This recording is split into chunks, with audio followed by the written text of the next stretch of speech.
কিয়ামতের দিন ময়দানে মাহশারে, হাশরের ময়দানে সর্বপ্রথম আমি কবর ফুরে উপরে উঠে দাঁড়াবো। কে উঠে দাঁড়াবে? বিষ্ণু ইসলাম সর্বপ্রথম কবর ফুরে উনি উঠে দাঁড়াবেন। এবং হাশরের ময়দানে উনি কোথায় দাঁড়াবেন? ওনার জন্য একটা স্পেশাল জায়গা থাকবে, জায়গাটার নাম হচ্ছে মাকামে মাহমুদ। ওখানে বিষ্ণু ইসলাম দাঁড়াবেন।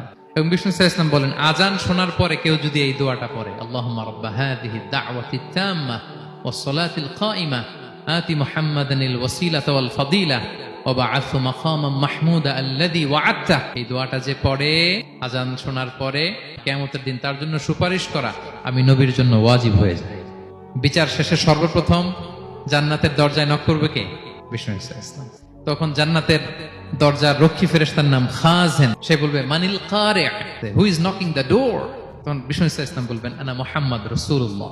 তখন খাজেন বলবে, আপনার জন্যই আমি অপেক্ষা করতেছি। আল্লাহ বলে দিয়েছেন আপনার আগে কারো জন্য যেন জান্নাতের দরজা খোলা না হয়।